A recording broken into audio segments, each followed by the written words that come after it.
Hello everyone, आप सभी का स्वागत है मेरे चैनल जिसका नाम है मिसेस आनंद क्लासेस और मैं हूँ स्मृति। लास्ट क्लास में हमने एटम्स और मॉलिक्यूल्स चैप्टर के ऊपर टिल हमने कहाँ तक पढ़ा था। हमने एटम्स के बारे में पढ़ा था, मॉलिक्यूल्स ऑफ एलिमेंट्स के बारे में पढ़ा था, मॉलिक्यूल्स ऑफ कंपाउंड्स के बारे में पढ़े थे। और आज हम लोग देखने जाएंगे आयन। तो ये आयन होता क्या है? हमने पढ़ा था कि एटम्स जो होता है वो इंडिपेंडेंटली एग्जिस्ट नहीं करता है। क्यों?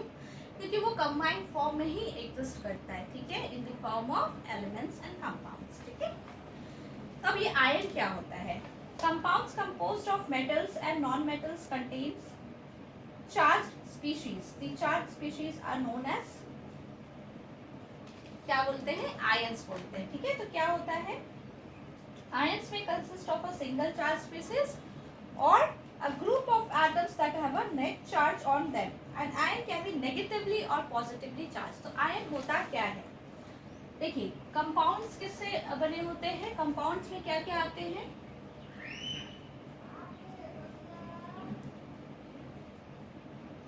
मेटल्स एंड नॉन मेटल्स, ठीक है,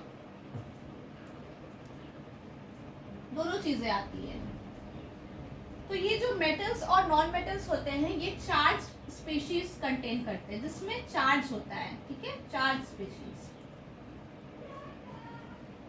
जिसे हम लोग आयन बोलते हैं। सभी कोई को समझ में आया? कंपाउंड्स मेटल्स और नॉन मेटल्स में होता है, डिवाइड किए हैं हमने। और जो मेटल्स और नॉन मेटल्स आपके हैं उसमें क्या होता है? चार्ज स्पीशीज होते हैं जिसको हम लोग आयन बोलते हैं। आयन जो है वो पॉजिटिवली या नेगेटिवली चार्ज हो सकते हैं। तो ये जो सिंबल है ये सिंबल हम लोग यूज करते हैं आयंस के लिए, ठीक है।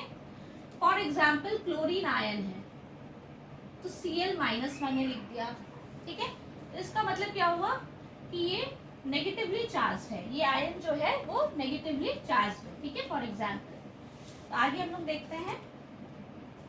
A negatively charged ion is called an anion and the positively charged ion is called cation. देखिए, ये पॉजिटिवली चार्ज, जो पॉजिटिव चार्ज होते हैं उसे हम लोग क्या बोलते हैं? कैटायन बोलते हैं, ठीक है।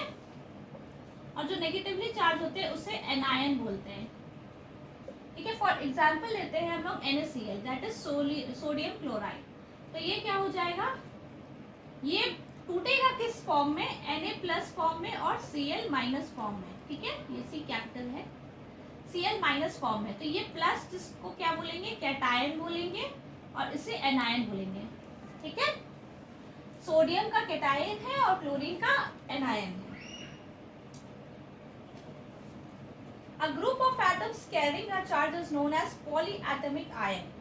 देखिए, group of atoms, single atom भी कैरी कर सकता है, जैसे ये सिंगल एटम कैरी किया है, और ग्रुप ऑफ एटम्स भी कैरी करता है चार्ज, ठीक है। Group of atom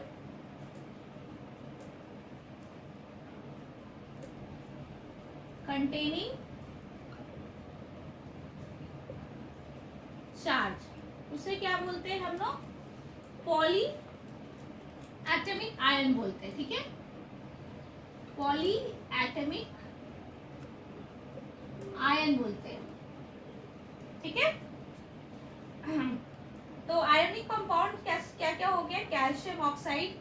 ionic compounds में देखिए क्या क्या है? कैल्शियम ऑक्साइड है, मैग्नीशियम है, मैग्नीशियम सल्फाइड है। तो इस टाइप के कंपाउंड्स है। तो अब हम लोग फॉर्मूला कैसे लिखते हैं? राइटिंग केमिकल फॉर्मूले, ठीक है। तो हम लोग फॉर्मूला कैसे लिखते हैं? The chemical formula of a compound is a symbolic representation of its composition. देखिए, जो फॉर्मूला क्या होता है? फॉर्मूला क्या होता है? कॉम्पोजिशन का सिंबॉलिक फॉर्म होता है। फॉर्मूला बेसिकली, केमिकल फॉर्मूला क्या होता है? कॉम्पोजिशन, जो हमारा कंपाउंड में कॉम्पोजिशन है या एलिमेंट का कॉम्पोजिशन है उसका हम लोग क्या करते हैं? सिंबॉलिक फॉर्म देते हैं, ठीक है। सिंबॉलिक फॉर्म में हम लोग बताते हैं, तो इसको हम लोग केमिकल फॉर्मूले बोलते हैं, ठीक है। कॉम्पोजिशन को सिंबॉलिक फॉर्म में बताने को हम लोग केमिकल फॉर्मूले बोलते हैं। तो कैसे देते हैं? इसके लिए हमें कुछ सिंबल्स याद करने पड़ते हैं, ठीक है। इस सिंबल्स को हमें याद करना पड़ेगा। The combining power of an element is known is known as its valency. अब ये वैलेंसी क्या होता है, पहले कुछ फॉर्मूले देख लेते हैं हम लोग, फिर वैलेंसी के बारे में जानेंगे, ठीक है।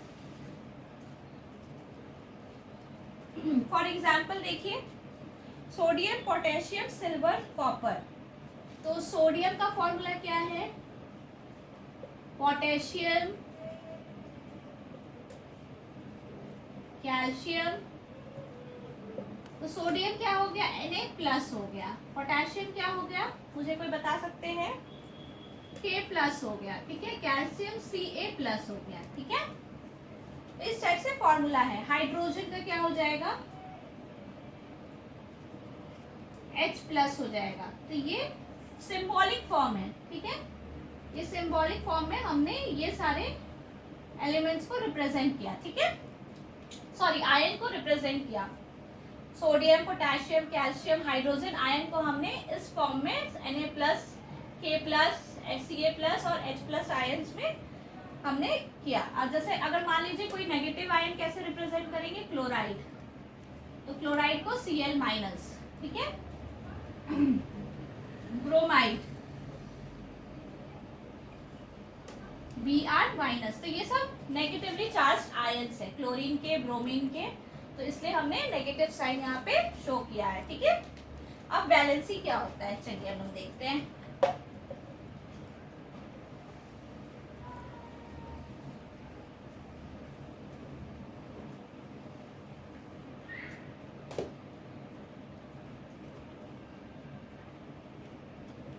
कंबाइनिंग पावर, ठीक है। Combining power of an element, element का कंबाइनिंग पावर को हम लोग वैलेंसी बोलते हैं। कितने से वो कंबाइन हो सकता है, ठीक है।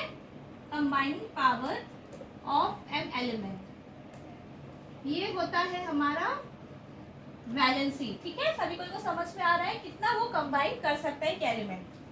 Valency can be used to find out how the atoms of an element will combine with the atoms of another element to form a chemical compound.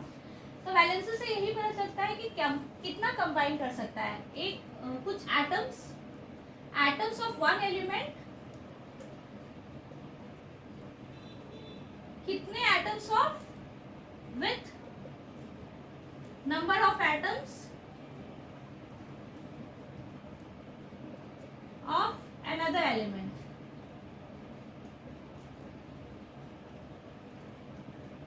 तो ये कंबाइनिंग पावर को वैलेंसी बोलते हैं। वैलेंसी क्या होता है, कुछ एटम्स एक एलिमेंट के कैसे कंबाइन, कितने एटम्स ऑफ अदर एलिमेंट के कंबाइन होते हैं केमिकल कंपाउंड बनाने के लिए, ठीक है। The valency of the atom of an element can be thought as of hands or arms of that atom.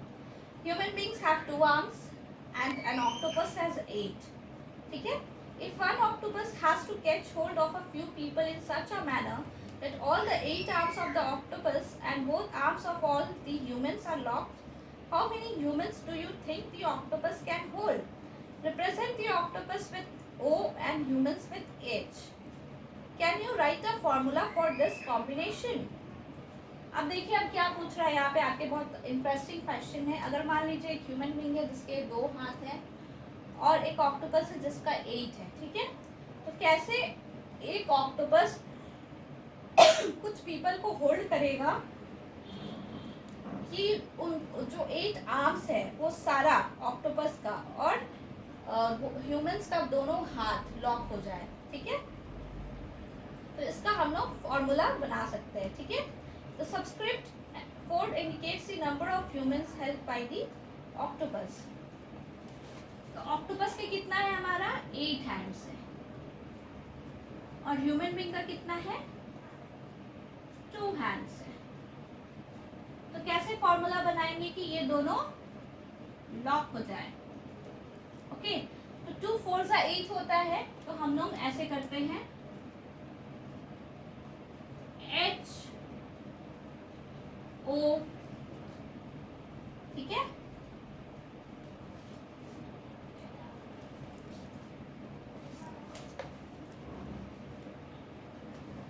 OH4, ठीक है। इसका 8 हैंड्स 4 ह्यूमन बीइंग्स के साथ मिलेगा तो लॉक हो जाएगा, क्योंकि यहाँ पे देखिए 8 डिवाइडेड बाई 2 कितना होता है 4 होता है, ठीक है। तो 4 ह्यूमन बीइंग्स के साथ ये लॉक हो जाएगा, ठीक है। तो बैलेंसेस के बारे हम लोग पढ़ेंगे 3.6 टेबल में, ठीक है।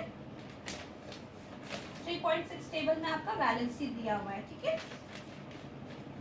अब हम लोग आगे बढ़ते हैं।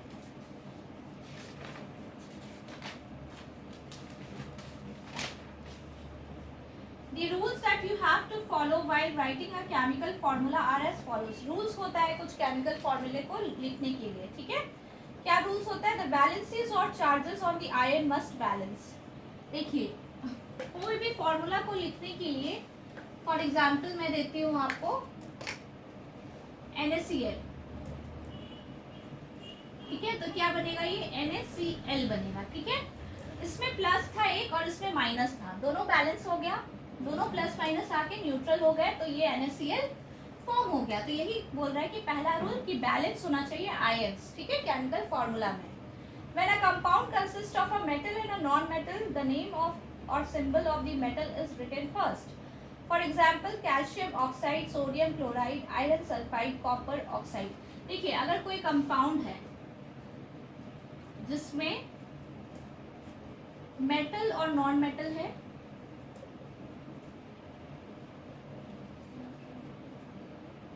तो पहले मेटल लिखाएगा। फॉर एग्जाम्पल कैल्शियम ऑक्साइड ले लेते हैं हम लोग, ठीक है। तो ऑक्साइड एक नॉन मेटल हो गया, कैल्शियम एक मेटल हो गया। ये एक मेटल है और ये एक नॉन मेटल है, ठीक है। तो हम लोग क्या लिखेंगे? पहले कैल्शियम लिखेंगे, फिर ऑक्सीजन लिखेंगे, तो ये कैल्शियम ऑक्साइड हो गया, यही बोल रहा है, ठीक है। In compounds formed with polyatomic ions, the number of ions present in the compound is indicated by enclosing the formula of ion in a bracket and writing the number of ions outside the bracket. देखिए, अब जैसे मान लीजिए पॉलीएटमिक ion है, मतलब बहुत सारे atoms का आयन है, नंबर ऑफ एटम्स मोर है, ठीक है। तो हम लोग कैसे लिखेंगे उसको? For example magnesium hydro oxide है, तो ये हाइड्रो ऑक्साइड को हम लोग ऐसे लिखेंगे, ब्रैकेट के अंदर ये हाइड्रो ऑक्साइड आएगा और जितना आयंस है वो बाहर में आएगा, ठीक है। तो इस हिसाब से हम लोग पॉलीएटमिक आयंस को लिखते हैं। सबको क्लियर हो रहा है? अब हम लोग फॉर्मूले ऑफ सिंपल कंपाउंड्स देखते हैं। The simplest compounds which are made up of two different elements are called binary compounds. Binary compounds क्या होते हैं?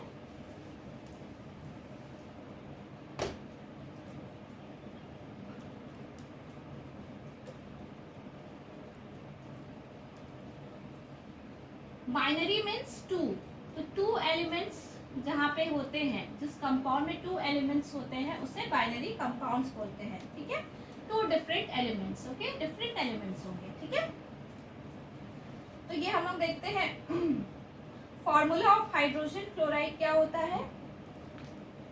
HCl, ये फॉर्मूला होता है हाइड्रोजन क्लोराइड का। इसमें भी प्लस एक है, इसमें माइनस एक है, H प्लस Cl माइनस। तो दोनों की वैलेंसी, अगर हम लोग H प्लस लिखते हैं, Cl माइनस लिखते हैं, तो दोनों की वैलेंसी क्या होगी? 1 होगी, ठीक है। फॉर्मूला ऑफ हाइड्रोजन सल्फाइड, यहाँ हाइड्रोजन लिखे या सल्फाइड लिखे, तो हाइड्रोजन की वैलेंसी और सल्फाइड की वैलेंसी, तो ये ऐसे क्रॉस में हम लोग करके लिखते हैं फॉर्मूला। हाइड्रोजन की वैलेंसी 1 है और सल्फाइड की वैलेंसी 2 है, तो कैसे आएगा? ये क्रॉस हो जाएगा, तो H2S, ये फॉर्मूला होता है हाइड्रोजन सल्फाइड का। सबको समझ में आ रहा है? H1 मतलब हाइड्रोजन की वैलेंसी 1 है और सल्फाइड की वैलेंसी 2 है, तो ये क्रॉस होता है, तो ये हाइड्रोजन के साथ चला जाएगा, ये सल्फाइड के साथ चला जाएगा, तो क्या बनेगा? हाइड्रोजन सल्फाइड बनेगा। For example carbon tetrachloride,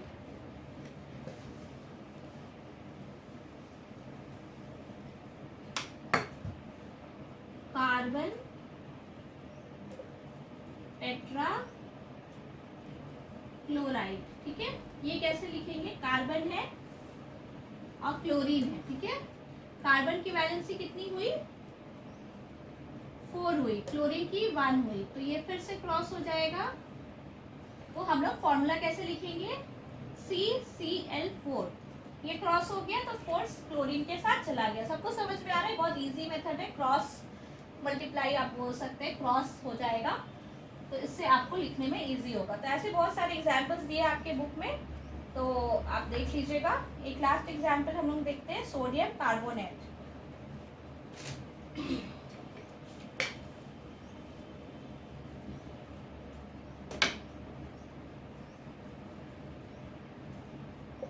sodium carbonate, ठीक है। सोडियम का क्या फॉर्मूला होता है, सिंपल होता है Na। कार्बोनेट कैसे होता है, CO3 होता है। तो इसको कैसे लिखेंगे आप सभी मुझे बताइए। सोडियम का 1 होता है और कार्बोनेट का कितना होता है,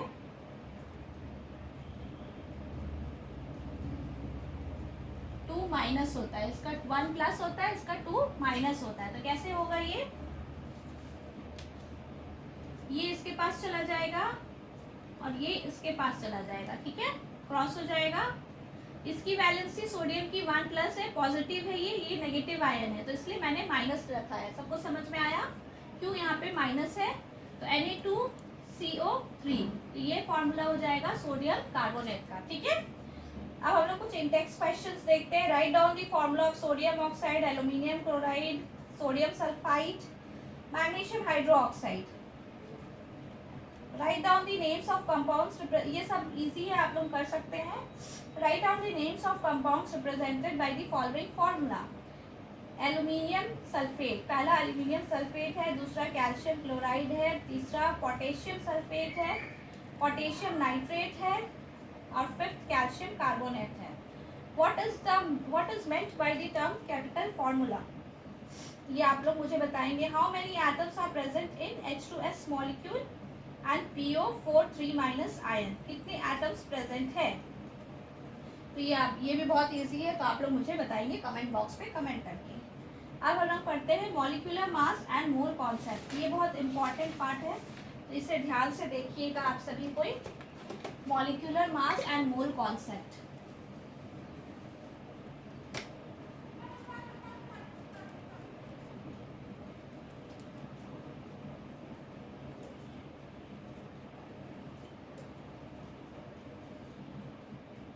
ये मॉलिक्यूलर मास क्या होता है। The molecular mass of a substance is the sum of the atomic masses of all the atoms in a molecule of the substance. Molecular mass क्या होता है, सम ऑफ जितने भी एटम्स हैं उसका एटॉमिक मास का सम ऑफ द एटॉमिक मासेस, ठीक है, उसे हम लोग मॉलिक्यूलर मास बोलते हैं ऑफ ऑल द एटम्स। सबको समझ में आया क्या है मॉलिक्यूलर मास। सारे एटम्स के एटॉमिक मास के सम को हम लोग मॉलिक्यूलर मास बोलते हैं। It is therefore the relative mass of a molecule expressed in atomic mass units.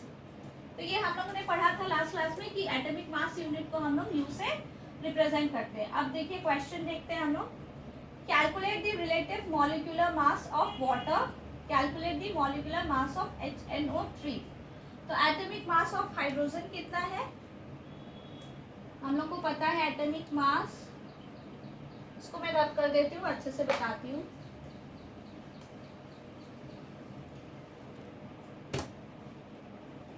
Atomic mass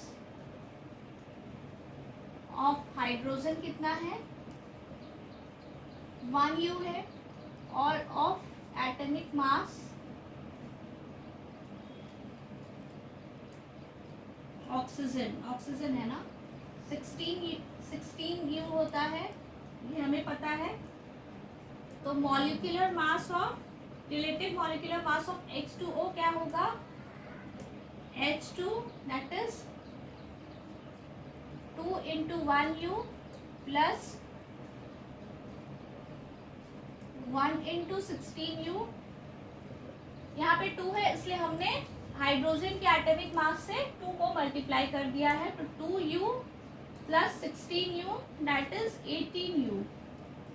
तो 18U हमारा मॉलिक्यूलर मास हुआ। अब दूसरा है molecular mass of HNO3, the atomic mass of hydrogen, the atomic mass of nitrogen plus atomic mass of oxygen. तो अब हमें molecular mass निकालना है HNO3 का, ठीक है। HNO3 में कितने एलिमेंट्स है? 3 एलिमेंट्स है, तो तीनों का एटॉमिक मास होगा atomic mass of hydrogen plus atomic mass of nitrogen plus 3 है तो 3 into atomic mass of oxygen, ये तीनों का सम होगा। ठीक है, तो हाइड्रोजन का हमें पता है 1 होता है, प्लस नाइट्रोजन का कितना होता है 14 होता है, और ऑक्सीजन का कितना होता है 16 होता है। ठीक है, तो कितना हो जाएगा ये 15 प्लस 48 कितना होता है? सभी कोई मुझे बताइए। 63 यू हो जाएगा इसका आंसर। सबको समझ में आ रहा है? बहुत इजी है, जस्ट हमें समेशन करना है। ठीक है, एटॉमिक मास हमें पता होना चाहिए और हमें समेशन करना है। ठीक है, तो सबको ध्यान से देख लीजिए। ओके, नेक्स्ट है कैलकुलेट द फॉर्मूले unit mass of calcium chloride. तो ये भी इजी है, कैल्शियम का atomic mass plus 2 into chlorine का। ठीक है, तो कैल्शियम का कितना होता है 40 होता है, प्लस 2 इंटू क्लोरीन का 35.5 होता है। तो ये थोड़ा आपको याद रखना पड़ेगा एटॉमिक मास। ठीक है, तो क्या हो जाएगा 40 plus 71 that is 111 you. You हमारा यूनिट है। ठीक है, अब हम चलते हैं मोल कॉन्सेप्ट पे। Very very important topic.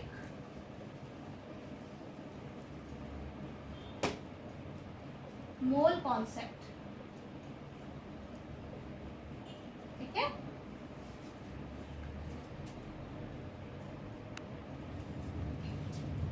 एक एग्जाम्पल हम लोग लेते हैं।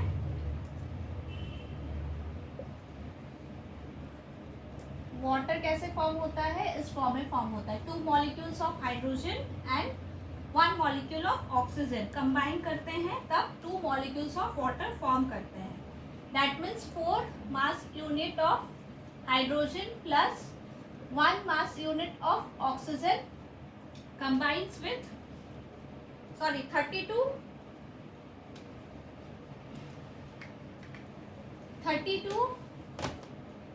16 होता है ना इसका एटॉमिक मास, तो 32 u of oxygen to form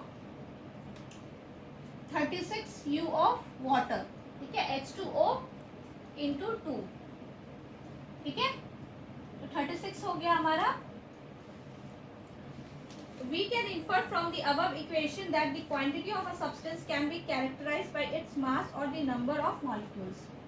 तो नंबर ऑफ मॉलिक्यूल से हम लोग कैरेक्टराइज कर सकते हैं उसका मास को। ठीक है, but the chemical reaction equation indicates indirectly the number of atoms or molecules taking part in the reaction. Therefore, it is more convenient to refer to the quantity of a substance in terms of number of its molecules or atoms rather than their masses.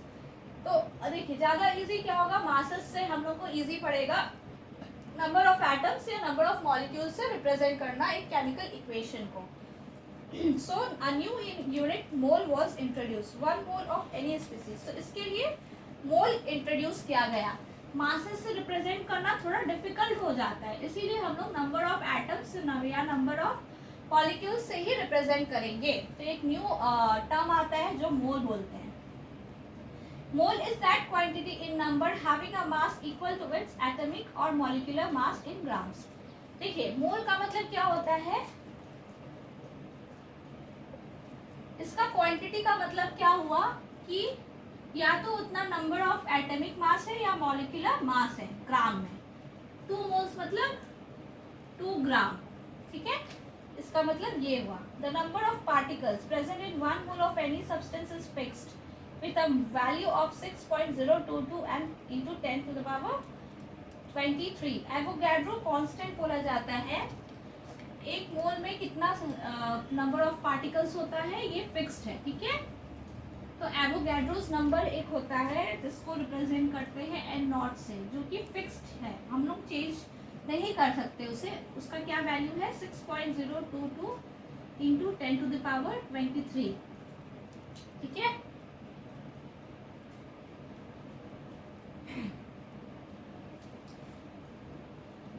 Example देखते हैं, ठीक है। Chemists need the number of atoms and molecules while carrying out reactions, and for this they need to relate the mass in grams to the number. It is done as follows.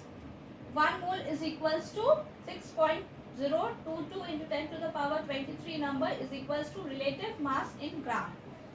देखिए 1 मोल क्या होता है, इतना number होता है, ठीक है। ये क्या हो गया, रिलेटिव मास जो होगा ये किसके बराबर है, रिलेटिव मास इन ग्राम। सबको समझ में आया, ये किसके बराबर है, एक मोल किसके बराबर है, रिलेटिव मास इन ग्राम के बराबर है, जो कि बराबर है आपका 6.022 इंटू 10 टू द पावर 23 में, ठीक है। और एग्जाम्पल देखते हैं।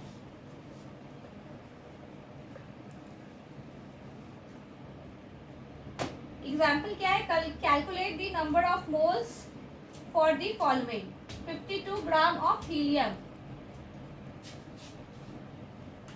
तो हमें क्या कैलकुलेट करना है, number of moles for the following 52 gram of helium. 52 gram of helium के लिए नंबर ऑफ मोल्स हमें पता करना है, ठीक है। तो मान लेते हैं नंबर ऑफ मोल्स जो है हमारा n है, ठीक है, ठीक है। गिवन मास जो दिया हुआ है उसे m मान लेते हैं।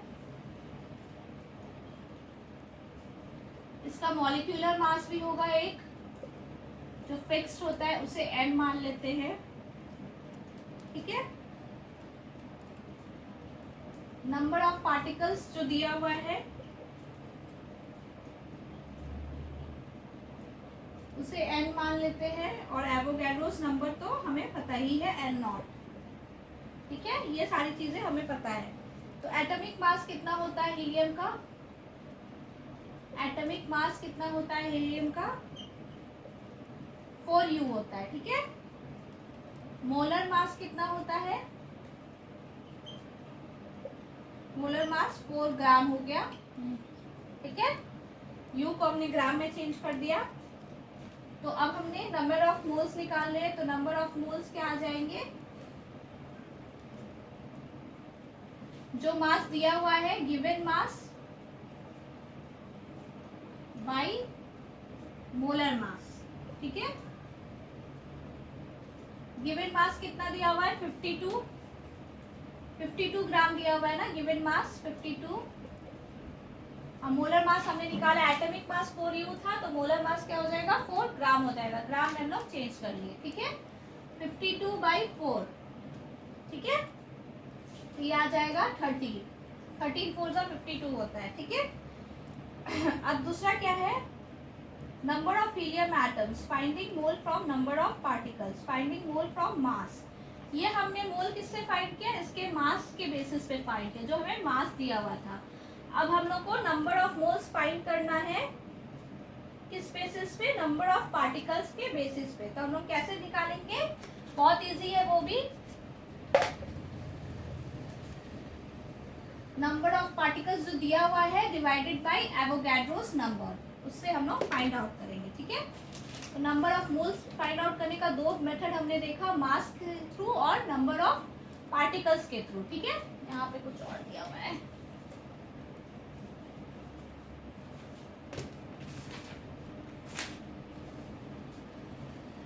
(12.044 into 10 to the power 23), ठीक है।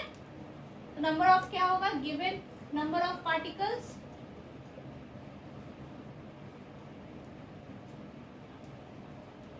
बाय एवोगैड्रोस नंबर, ठीक है।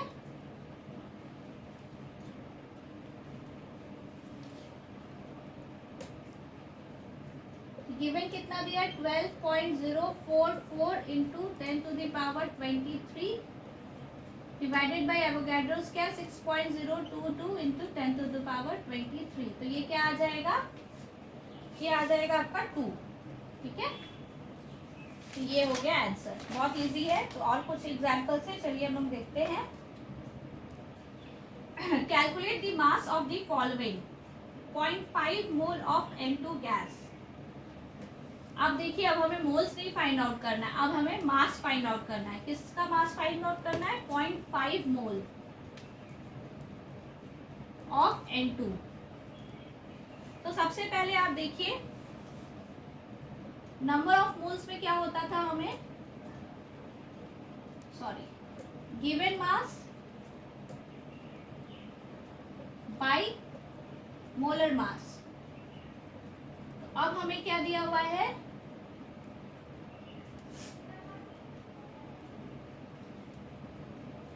नंबर ऑफ मोल्स दिया है। तो अब क्या हो जाएगा, number of moles into molar mass हो जाएगा, तो हमें मास निकल जाएगा। जस्ट हमने मल्टीप्लाई कर दिया, सबको समझ में आ रहा, वेरी इजी, वही फॉर्मूले से हम लोग निकाल रहे हैं, ठीक है। तो नंबर ऑफ मोल्स दिया हुआ है 0.5। अब इसका मोलर मास कैसे निकलेगा, नाइट्रोजन का मोलर मास 28 होता है, तो इसका मास निकल जाएगा, ठीक है। तो मास क्या आ जाएगा, मास आ जाएगा 14 ग्राम। बहुत इजी था। अब हमें क्या फाइंड आउट करना है, 0.5 mole of N atoms, mass from mole of atom. तो अब हमें नंबर ऑफ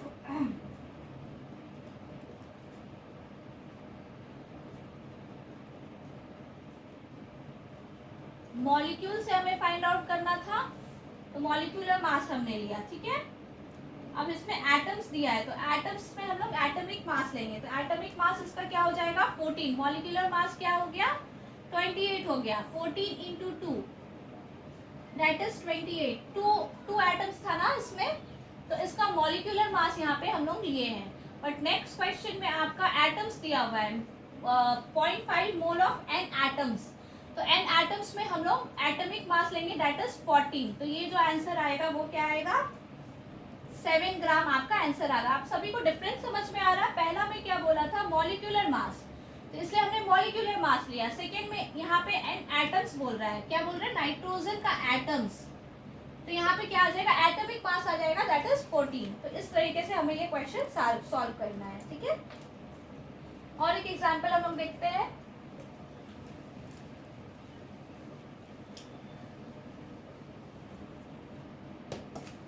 अगर आपको ये मेरा ये वीडियो अच्छा लगा हो और आपको कॉन्सेप्ट आपके क्लियर हुए हो, तो काइंडली सब्सक्राइब करें मेरे चैनल जिसका नाम है मिसेस आनंद क्लासेस, और मैं ऐसे ही आपको वीडियो बनाते रहूंगी साइंस चैप्टर के ऊपर, ठीक है। अब क्या है, calculate the number of particles in each of the following. 46 gram of sodium atoms. देखिए ये बहुत इंटरेस्टिंग क्वेश्चन है। तो इसमें क्या बोला है, 46 gram of sodium atom, atom से बोला है निकालना, ठीक है। मास से हम लोग को निकालना है, तो कैसे निकालेंगे, number of atoms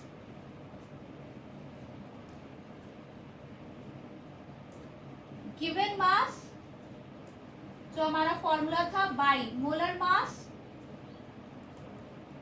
into Avogadro's number कर देंगे, तो हमारा क्या निकल जाएगा, नंबर ऑफ एटम्स फ्रॉम मास। यहाँ मास दिया इसलिए हम लोग को मास से निकालना है, तो इसमें इनटू हम लोग एवोगैड्रोस नंबर करेंगे। गिवन मास दैट इज 46, और सोडियम का मास क्या होता है, 23 होता है, इनटू एवोगैड्रोस नंबर हमें पता है 6.022 into 10 to the power 23, that is 12.044 into 10 to the power 23, ये नंबर हुआ, ठीक है। अब सेकेंड क्वेश्चन में क्या है, 8 ग्राम O2 मॉलिक्यूल्स। तो नंबर हमें कहाँ मिलना है, molecules from mass, given mass by molar mass into Avogadro's number, इसमें भी होगा।